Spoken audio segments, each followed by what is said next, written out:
सभी देवी भक्तों को मेरा प्रणाम। माता, बहन, भाइयों, मेरे बुजुर्गों, बच्चों, आज प्रथम नवरात्र है। बहुत से लोग कहते हैं नवरात्र कितने हैं। अरे हम कहते हैं अपने मुंह से तो नवरात्र बोल रहे हो। नवरात्र माने 9 रात। बहुत से मेरे भाई बहन क्या करते हैं, 9 दिन की पूजा करते हैं। रात्रि की पूजा बहुत जरूरी है मेरी माता बहनों। 1 घड़ी, आध घड़ी, 1 घंटा, 2 घंटा भगवती माँ के सानिध्य में गुजारें। या तो मंदिर में जरूर आए शाम को नवरात्रों में, या अपने घर में भी पूजा करें, है ना। नवरात्र का मतलब है रात्रि पूजा। और रात्रि पूजा क्यों है? क्योंकि राक्षस जो है रात्रि में ही ज़्यादा बलवान होते हैं और उनका खात्मा करने के लिए भगवती माँ की पूजा रात्रि में हो। माता बहनों, आज शैलपुत्री का दिन है। शैलपुत्री माँ के बारे में बताऊंगा आपको। आध्यात्म रूप में हमारी माता 3 प्रकार से इस जग में रहती है। एक तो जो समस्त ब्रह्मांड है, हमारी पृथ्वी, सूर्य, चंद्र जो दिखाई दे रहे हैं, इनसे परे माता शैलपुत्री है और उनके पति शिव विराजमान है, जिन्होंने इस सारे संसार की उत्पत्ति की है। उसको चाहे आप दुर्गा कह लें, आप चाहे महाकाली कह लें, वो एक ही शक्ति है। उसका नाम भगवती माता शिवा भवानी है। और इस प्रकार से जो है लोग उसको कात्यायनी भी कहते हैं, शैलपुत्री भी कहते हैं, शैलजा भी कहते हैं, उसके अनेकों नाम।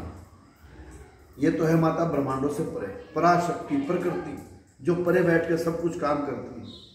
हे मेरी माता भाई बहनों, फिर दूसरे नंबर पर लगाइएगा समाज में, इस संसार में मेरे भगवान शिव, निरंकार परमपिता परमेश्वर शिव जो है वो शंकर बन के इस संसार में विचरे हैं। उनकी वो प्रकृति शक्ति माता भगवती भवानी आदि दुर्गा जो है यहाँ पर जो है शैलपुत्री बनकर धरती में आई है। माता है अपने पिता दक्ष राज के यज्ञ में अपनी देह का भस्म करके माता सरस्वती भवानी ने अगला जन्म जो है हिमालय राज्य के यहाँ पे लिया और नाम क्या पड़ा? पार्वती। तो पार्वती का ही जो है शैलपुत्री नाम है। बहुत सुंदर नाम है मेरी माता का, है ना। तो शैलपुत्री का नाम है पहाड़ की पुत्री, है। तो हे माता बहनों, जब छोटी सी शैलपुत्री जंगल में तप करने चली गई नारद जी का उपदेश लेकर, तो नारद जी ने कहा था बिटिया तो 5 साल की है, जब 16 साल की हो जाएगी तब तुम्हें शिव प्राप्त होंगे। तो हे माता बहनों, छोटी सी बच्ची ने जो है, छोटी सी माता ने जो है सबकी सबसे ऊंची चोटी पर, कैलाश की सभी ऊंची चोटी पर, हिमालय की सबसे चोटी पर, जिसको माउंट एवरेस्ट बोलते हैं, उस पर बैठकर बाबा समाधि लगाई। तो समाधि कैसे लगाई माता ने? माता ने जो है पद्मासन में बैठकर समाधि लगाई, है ना। हमारी माता का बहुत बड़ा त्याग है। शिव जी को पाने के लिए वर्षों से भी पान किया, इष्ट देव का ध्यान किया, है ना। हवा पर जीती रही। उस दिन माता ने पत्ते खाए, फिर माता ने पत्ते भी छोड़ दिए, फिर माता का नाम अपर्णा पड़ा। अपर्णा का मतलब जो पत्ते भी ना ग्रहण करे उसको अपर्णा कहा जाता है। तो माता बहनों, शैलपुत्री इसलिए कहा जाता है क्योंकि शैलपुत्री एक छोटी सी बालिका है ना।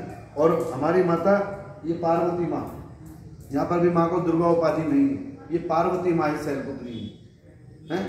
ये जो छोटी सी देवी आप देख रहे हैं जो हाथ जोड़ के बैठी है, देखो इधर जरा, ये जो शैलपुत्री है माता, ये वाली गणेश जी के पास, यही तो दुर्गा जी हैं। यही दुर्गा जी वाला सीन है। जब दुर्गा जी माँ तपस्या करी थी भोलेनाथ को पाने के लिए, तो बड़े बड़े राक्षस वहाँ पर आए। अरे 16 साल की नब हो ना, तो हमसे विवाह कर लो।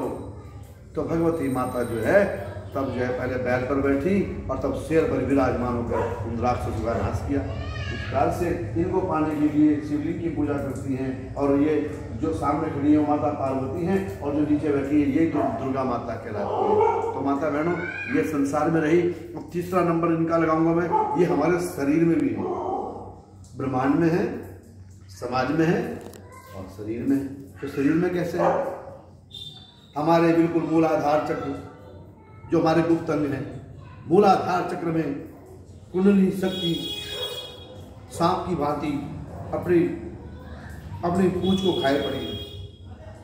हमारे मूलाधार चक्र में जहाँ गणेश जी का स्थान है, वहां पर भगवती माता ओजस शक्ति, जिसका नाम है हमारी काम शक्ति। हमारे शरीर को कौन चलाती है? हमारी काम शक्ति। तो हमारी जो काम शक्ति है, अगर उसका पतन हो जाए तो इंसान का नाश हो जाए, अगर उसका उत्थान हो जाए तो इंसान में ब्रह्मचर्य आ जाए। तो हे माता बहनों, हमारी जो काम शक्ति है, हमारी ओजस शक्ति है, वो कुंडलिनी भगवती, वो मूलाधार चक्र में है। जब इंसान जो है अपने चक्रम करता है, वो यम करता है, आसन प्रत्याहार करता है, तो उसकी कुंडली शक्ति जागृत है। तो पहली माता का स्थान कहाँ है? शैलजा का मूलाधार चक्र में, है ना। कल को माता कहाँ पे आ जाएगी? स्वाधिष्ठान चक्र में ब्रह्मचर्य पालन करके, तब माँ कल को ब्रह्मचारिणी कहलाएगी। आज ही कहानी सुनिएगा तो प्रकार से। और उनके पति कहाँ है? ज्ञान को शिव कहा गया है। हमारी काम शक्ति अगर ज्ञान से मिल जाए हमारा उत्थान हो जाता है, अगर हमारा ज्ञान से शैतान मिल जाए तो हमारा पतन हो जाता है। तो ज्ञान कहाँ है? माता तो मूलाधार चक्र में है, और प्रभु कहाँ है? प्रभु शिव यहाँ पे है। ब्रह्मरंध्र सहस्रार, सहस्रधार में जो है भगवान शिव है, आगे आप चक्र से ऊपर है, और वहां पर जो है बाबा शिव विराजमान है। सने सने सने सने सभी चक्रों को भेद कर, सभी मंडलों को भेद कर माता जो है अपने पति से मिलन करेगी, और जो पति से अपने शिव से मिल जाएगी तो उस दिन माता का नाम क्या होगा? सिद्धिदात्री। ये बात आपको बता रहा हूं कि आध्यात्मिक बात है। मेरे जो योग भाई योग करते हैं, समाधि लगाते हैं, वो समझ जाएंगे कि पंडित प्रदीप शर्मा क्या कह रहे हैं। तो हे मेरी माता बहनों, इस प्रकार से हमने जो है अपने दानवों से लड़ना है। अब दानव कौन? हमारे काम, क्रोध, लोभ, मोह, अहंकार, ईर्ष्या, ये हमारे दानव हैं। इन दानवों से हमारी जो कुंडली शक्ति है बड़ी परेशान हो रखी है।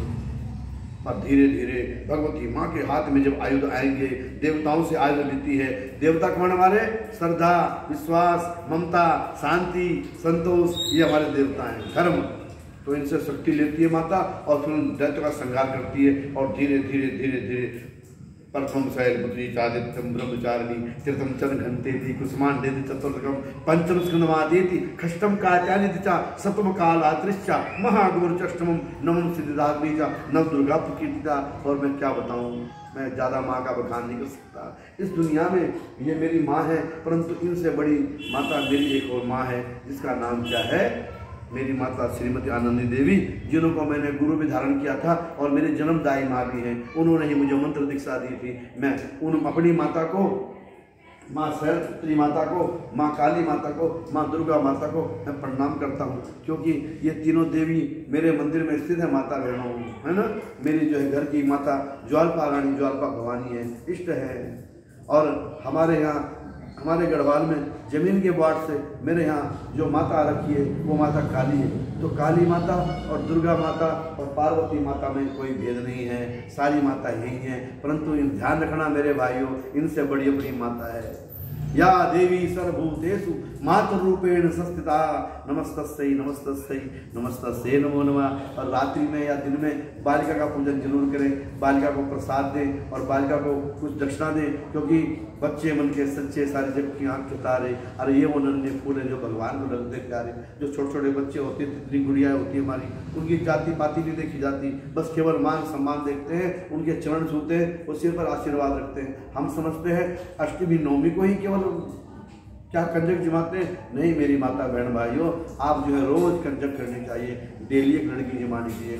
शाम को जो है जब रात्रि हो जाए तो आपका दिल करे तो आप आहार करें। कहीं नहीं लिखा कि तुम आहार मत करना है, सात्विक आहार कर सकते हैं, परंतु जो आहार नहीं करना चाहता तो वो फलाहार करे। और फलाहार में क्या ले? आलू उबाल ले, आलू को दही के साथ खा ले। ऐसा नहीं कि कुट्टू का आटा खा लिया और इतना सारा जो है कि क्या कहें वो कि आपका जो है कि सिंगाड़े का आटा खा लिया और फिर मेरा व्रत है। ऐसा व्रत ना करें। ये चीज़ें शुद्ध है, इसको शुद्ध अनाज माना गया है, परंतु अनाज की संज्ञा है, ठीक है। और देसी घी इस्तेमाल कर सकते हैं आप। इस प्रकार से जय माता भवानी, आपके चरणों में मेरा बार बार प्रणाम।